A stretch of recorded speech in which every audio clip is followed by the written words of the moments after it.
Hello මචංලා කොහමද ඉතින් ඔන්න අද තාව පොඩි වීඩියෝ එකක් අරගෙන බලපන් මේ කැලේ කුඩු කරගෙන කොහොමද යන්නේ කියලා. අද යන්න හදන්නේ ඔන්න වල් පළතුරක් පෙන්වන්න යන්නේ උඩේ. වල් කියන්නේ මේක පට්ට වල් පළතුරක්. මේක බං මම ලංකාවේ නම් වෙලවල් වල තමයි හැදෙනවා දැකලා තියෙන්නේ. ඒකනේ වල් පළතුරක් කියන්නේ. හරි. ගම් වල හැදිච්ච අය නම් ඉතින් මේක දන්නවා. මේකට කියන්නේ වල් ආතද වෙල් ආතද. දන්න එකෙක් හරි නම කමෙන්ට් එකක් දාපල්ලා. හරි මේක මේ මැලේසියාවේ නම් ස්ට්‍රීට් ෆුඩ් එකක් විදියට හැදෙනවා. ඒ කියන්නේ ස්ට්‍රීට් වල හැදෙනවා. මම කීප තැනකම දැකලා තියෙනවා. ඉතින් මම මේ ඉන්න තැනක් දැන් තියෙනවා. මට ගෙඩි දෙකක් හම්බුණා වොන්න. වල් ආත වලින් ගෙඩි දෙකක් හම්බුණා. දැන් මම මේක කන්න තමයි හදන්නේ. කන්න කියලා හදනකොට ගෙඩි දෙකම අමුයි.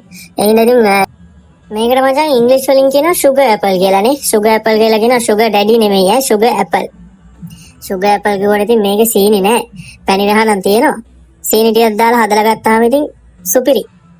මම දන්න විදිහට මේ පළතුරු අයිති වෙන්නේ කටුව ආත අපි කියනවා කටුව අනෝද කියනවා ඒ කුලයට තමයි අයිති වෙන්නේ. ඉතින් මම හරියටම දන්නේ නැහැ. දන්න කෙනෙක් ඉන්නවනම් යටින් ඔන්න කමෙන්ට් එකක් දාන්න පුළුවන්. මට ඒ ගෙඩි දෙකක් තියෙන තනියම කන්න අවස්ථාව හම්බුණා. මම ගෙඩි දෙක කිව්වේ මේ පළතුරු මේ වෙන මොකුත් නෙමෙයි මේ පළතුරු ගෙඩි දෙක මට තනියම කන්න chance එකක් හම්බුණා. හේතුව ඉතින් මේ ගෙදර ඉන්න කවුරුත් මේක වැඩි කන්නේ නැහැ. කන්නේ නැහැ කියන්නේ ආස නැහැ ඒගොල්ලෝ කන්න කැමති නැහැ. ඉතින් මං කෝ එහෙනම් මට දෙන්න මම ඕකට වැඩි දෙන්නම් කියලා. ඉතින් මං ඒක මචං ජූස් එකක් හදාගෙන ෆ්‍රෙෂ් මිල්ක් එකක් එහෙම දාලා චීනි ටිකක් ඇඩ් කරලා ෂේක් එකක් වගේ හැදුවා. ඉතින් ෂේක් එකක් වගේ හදලා මම බිව්වා.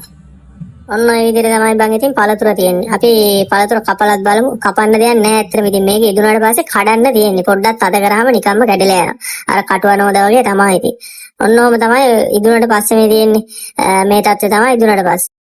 අර ඇතුළ නිකන් අර කටුවාත ගෙඩිය වගේ තමයි ඉතින්. කටුවාත ගෙඩිය පොඩ්ඩක් ලොකුයි. ඒක ඇතුළේ තියෙන අර මදුළු වගේ ඒවා. මේකේ පොඩ්ඩක් ඉතින් පොඩි.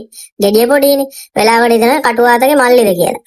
එන්නත් පුළුවන් ඉතින් කටුවාතගේ මල්ලිත් දන්නේ නැහැ නේ. කටුවාතගේ මල්ලිට මොකද්ද බං කියන නම?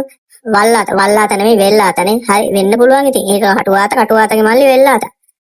හරි එහෙනම් අපි ගිහින් එන්න. ඔය නිකන් තියෙන රතු පාට බටන් එක ඔබපන් බං. ඔය subscribe කියලා බටන් එකක් තියෙන්නේ. ඔය ඔබ කියලා උඹලගෙන් සල්ලි ගන්න නැහැ. ලෝභ වෙන්න එපා බං. හින ගහනවාද ඔය බටන් එක ගිහුවට. ඔබහන් ඔය බටන් එක ඔබලා වීඩියෝ එකට like එකක් දාපන්. හරි එහෙනම් මේ වගේ තවත් වීඩියෝ එකකින් හම්බ වෙමු. ගිහින් එන්න. ජය වේවා.